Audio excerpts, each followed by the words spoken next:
Good morning, good evening, good night, folks. This is your Five Tool Sports podcast host, Woody Massey, and I'm here with Football Scout 365 analyst Brandon Lundberg. Yeah, today we're going to talk about Pittsburgh Panther quarterback Kenny Pickett. A lot of people have him high on their NFL draft big boards right now. He is among, so far, the top 2 or 3 for me. He might be the best, honestly, in this class. This isn't the strongest quarterback class. We've had that conversation before, but I do think that there's arguably some good quarterbacks here that could land in some really good spots. Yeah, Kenny Pickett has a great movie quarterback name. That sounds like someone in a movie. Oh, yeah. Quarterback. Oh, we got Kenny Pickett coming in from Pittsburgh. We're going to be scouting him today. Yeah. That's true. Hey, and he does have good size as a player. He's 6'3", 220 pounds. He's got a lot of experience. I mean, dude has been playing since 2018. He's got 47 career starts under his belt. Which honestly, that's slept on for prospects. Actual experience in college, because there's so many people in line now with the infrastructure of college football to hold down a job for 3 years. That should add a few points. And what's crazy too, I mean, this guy, he was a 3-star recruit. His best offer, arguably is the Pitt offer that he got. He had Temple and BC as the next 2. So again, this is a guy that wasn't heavily recruited that's putting up astronomical numbers in 2021. And every year he's gotten better. But this year has arguably been his best year. He's thrown for more than 4,000 yards. He's got a 40-7 touchdown to interception ratio.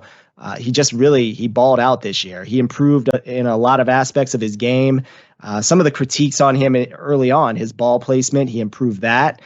His deep ball, he improved that. His touchdown to interception ratio and decision making, he improved all of that. So this is what you expect out of a senior quarterback, and he definitely showed out and had that type of year. Yeah, he looks like he's taken that next step. I mean, his end of year statistics are really impressive. What was it, 4,000 yards, 40 touchdown passes? Yeah.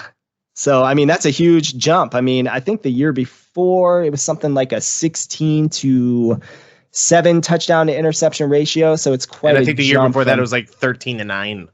Yeah. So, I mean, again, this is a guy. He's improved. He's gotten better every year. This is what you want from a guy. He's playing in a pro style offense. It's a West Coast style offense. So again, he has a lot of qualities coming out. And we'll take a look at some of that here in a few minutes on film. We have like 3 or 4 plays that we're going to look at. Again, that's not enough, so to speak, to get a good judgment on a guy. But again, I've watched 2 or 3 full games now. In one of the games that I watched all the way through was the Clemson game, and that was yesterday that I watched that one. And he really showed a lot of stuff in that game that you want to see from a guy, especially a guy who's going to make that jump to the NFL level. I wouldn't say that he's a guy who's going to hop out and be a starter immediately in the NFL, but he's a guy who does have the developmental qualities to be a guy who could start maybe by year 2.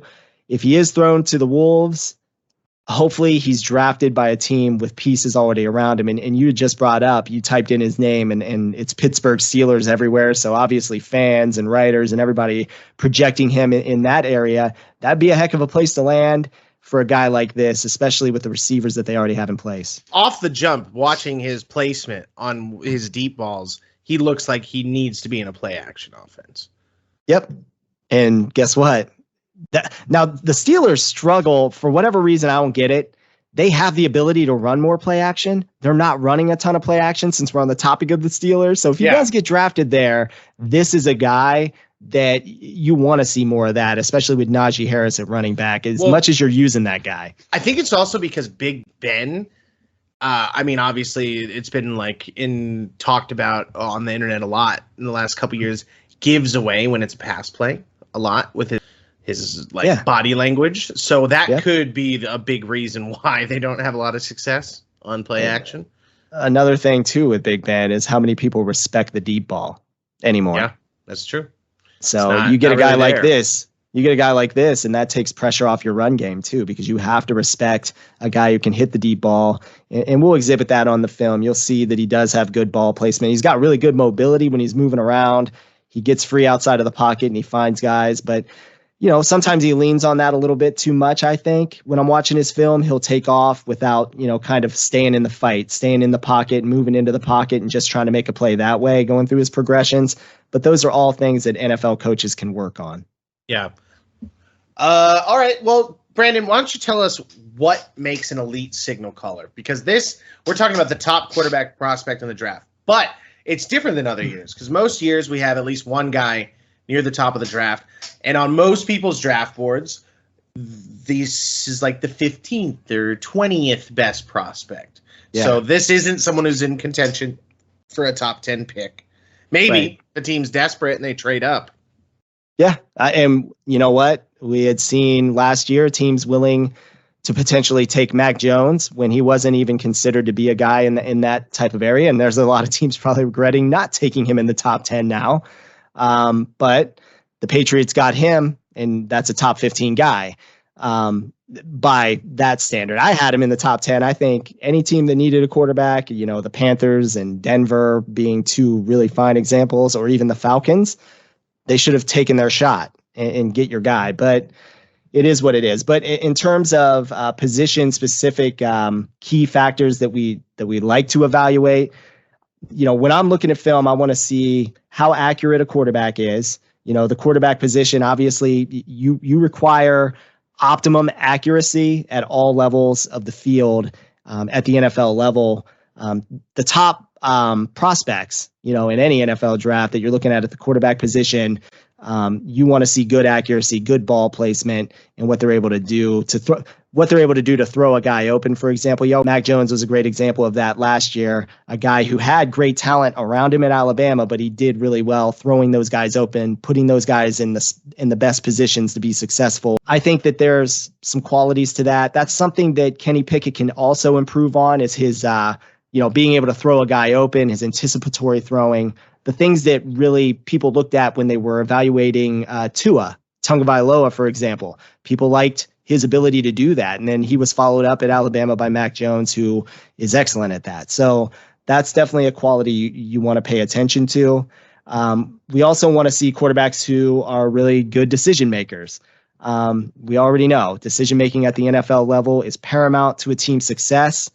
I hate to beat a drum here, but if we look at the rookie quarterbacks in the NFL this year, Mac Jones is the best decision maker, bar none, right now. Trevor Lawrence has the highest upside. Justin Fields has a lot more development. Running for his life. Right. Guys that are out there running for their lives on other teams versus, and to be fair, Mac Jones also has by far, and it's not close, has the best offensive line of all those. And that's why in this draft class, a guy like this, Kenny Pickett or Matt Corral, if they land in the right spot in a late first round pick, mid-range first round pick on a team that's already set up really well, that's where these guys can actually take off quicker. And then people wonder, why didn't that happen with Justin Fields? Well, they're on a bad team. Why didn't that happen with Trey Lance? He wasn't ready. Not a bad team. He's not ready yet, but he's a guy who needs more development. And then we already know Trevor Lawrence, what his situation is. So, and real quick, the last thing we're looking for, are they clutch? How do they handle the big moments? And not just the big moments in games, but key situations, third down situations, third and long. How do they handle those moments in key situations? We like to look for that intangible. So again, it's accuracy, decision-making, big moments, and clutch ability. Well, why don't you show us some film then? Let's do it. All right, so play number one this season against Clemson here for Kenny Pickett. It's a third down and 2 situation. He's at his own 28-yard line. It is they're in the gun. Running back is offset to the right. They're in an 11 personnel. Pitt uses an RPO action on this particular play. The wide receiver at the top of the formation in the boundary appears to be Kenny Pickett's first read here. So I'll go ahead and I'll run this so you can get an idea of what I'm talking about. So you'll see right here, Kenny Pickett is looking at this middle linebacker right here. And what he's trying to do is sell that middle linebacker on the RPO fake here to kind of set him up, get him out of that area, because this wide receiver at the top here is going to try to run a slant. And the linebacker, he bites a little. Obviously, the first step for a linebacker on every single play is going to be forward. Linebacker doesn't really bite on it. And then you'll see The linebacker is up here. He's got that read covered. So he's going to come back this way. He's looking for something else. Then he feels that pressure coming at him. He does a really great job of escaping and avoiding the pressure here. And then he's going to go head first for this first down over here on the sideline. Just a huge play. That was kind really of nice. He went through all of his reads there and then chose to run. Yeah. So one of the key things that, we're going to be looking for here is when we're evaluating a quarterback, that clutch ability. This is a 3rd down and 2. This is keeping a drive alive against one of the best teams in the nation. Right. And the same linebacker too, that he's trying to get to bite on this fake is the one who actually tracks him down on this particular play as well. But he does such a great job. He shows the athleticism to get out of the pocket. And one of the things too that you'll notice in other clips, or if you're watching his film, he does generally keep his eyes down the field. He's looking to make a play down the field, throwing the football, because that's what he wants to do, right? That's the sign of a good quarterback, especially at the college level. He's not just giving up on the throw. He wants to throw it, but he does realize, hey, I got 2 yards here that I need to pick up, keep this drive alive, and he gets it done. All right, so play number 2 here for Kenny Pickett. This is another play here against the Clemson Tigers this season. This is another 3rd down situation. It's 3rd and 7. They are near the red zone here at the Clemson 23-yard line. It's an obvious pass situation, so obviously the defense is looking at that.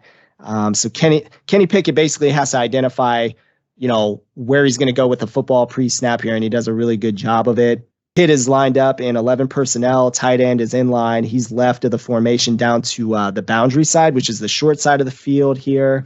And then they've got trips to the top of the formation. All right, so post-snap here, what you're going to see is it's a designed rollout to his right.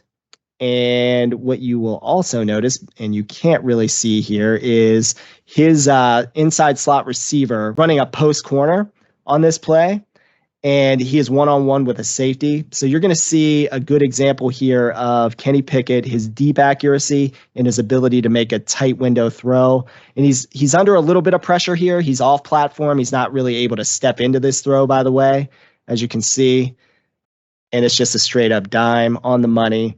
And again, this is a really good receiver. This is his number 1 target and a guy that will be a big time player at the next level, I think. He'll be coming out next year in next year's draft. But here we go. We'll get a better view of it. This is my favorite view here behind the line of scrimmage. So you can see Addison, he's going to be one-on-one with this safety. He's going to run that post. And it's a very subtle move, by the way. It doesn't have to be too decisive on that post move before he heads to the corner. And he's just going to go around the safety, which that's the matchup right there. Kenny Pickett recognized that pre-snap that Addison is going to be lined up one-on-one with a safety, and that's a mismatch. And the receiver gets... If you watch him with the tackle there, if you rewind it just a second, the subtle movement where he sees that the defender is pushing to the outside, so he steps his inner leg inside where the block is so he can get the momentum to launch that ball to the corner. That was a very nice, subtle movement that he did there. Yeah, and again, he's off platform, and he's making a really difficult throw. And this is what you would call a big time throw in a tight window here. So this is NFL quality accuracy right here. This is what you're looking for. And, we discussed before we even started, you were a little concerned about his arm strength and his ability, to throw maybe the out route. In college, you kind of want to measure from the furthest hash, how strong his arm is from the furthest hash, throwing something outside of, the numbers to the opposite side of the field. That is something to pay attention to with him. But again, that's not necessarily the end all be all for a guy like this. All right, play number 3 here for Kenny Pickett. This is against Tennessee this season. We're going to get a good example again. We just went over his mobility on the last play, his mobility on the first play. We also went over his accuracy on the last play. It was deep accuracy. We're going to see a little bit more of like intermediate accuracy here. In his ability to put the ball kind of on a line accurately here. And he makes another tight window throw on this play. He's also off platform when he makes this throw. He's basically rolling. The first thing that he does here, his first read is at the bottom of the screen. So he has a tight end one-on-one here with a corner. So that's a mismatch. And this is going to be another good example of maybe if he's a little bit more patient in the pocket and steps up, if he can step up in this pocket here, which he can't really step up in that pocket. But if he's patient enough, if you look back here, the bottom of the screen, he does have a mismatch with a linebacker. It looks like a linebacker. That could be a safety, but his running back is going to be wide open underneath here too. So maybe that's an easier throw for him to make, but obviously the pressure in the middle does get to him. He's going to roll out to the right. He's keeping this play alive with his legs the whole way, and he's going to throw off platform. He throws across his body, across the field, all the cardinal sins, but everything these young quarterbacks do nowadays that make them, seem so amazing to everyone. And again, here's a better view of it. Again, this running back right here, he might, if he can keep it alive, which I don't think he can here, that running back is probably going to get open over there. He does actually get open, but it doesn't matter. He rolls out to his right, and he just throws. That was Aaron Rodgers-esque, the crossbody. Right. That was the first thing I thought you would say. I thought you were going to say that. It was very beautiful.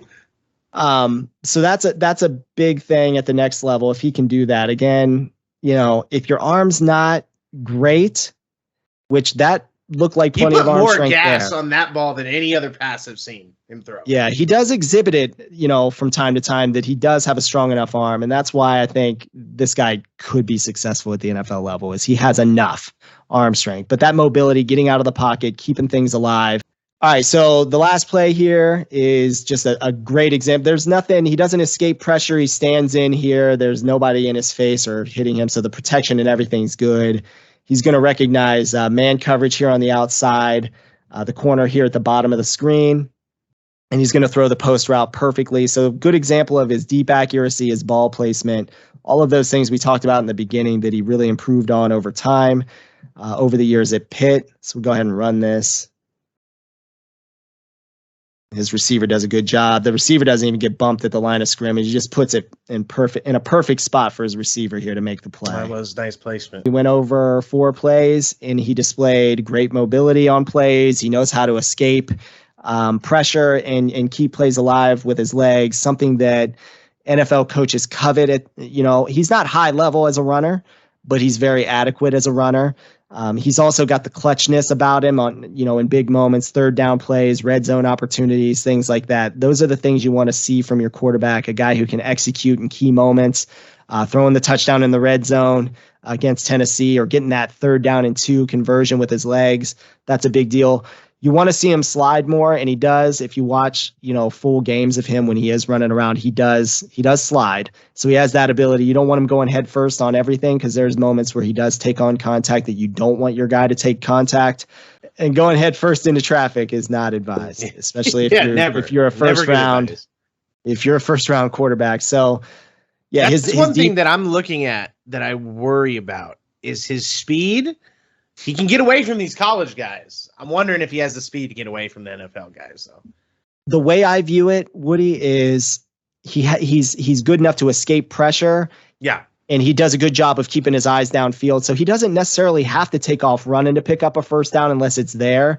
But he's really good at keeping his eyes downfield, trying to make a play with his arm. So being able to escape that pressure that's coming at him and get out of trouble and keeping things alive, that's a commodity. Cat-like sense of guys behind him too. He's got he's got good pocket awareness. He's got good pocket awareness.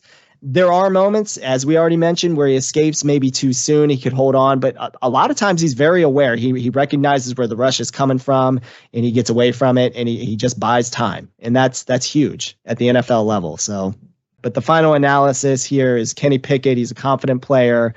He possesses the competitive nature that you want to see from your quarterback. As a passer, Pickett does not have the strongest arm. We discussed that, but it's strong enough for the NFL. He can make just about any throw anywhere on the field. His mobility is an asset and something he tends to lean on more than needed.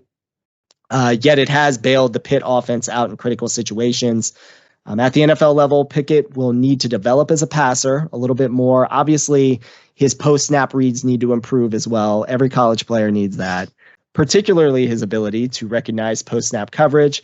Overall, he's one of the 2 or 3 top quarterbacks in this cycle. So his final grade, a high upside potential guy, a solid level starter.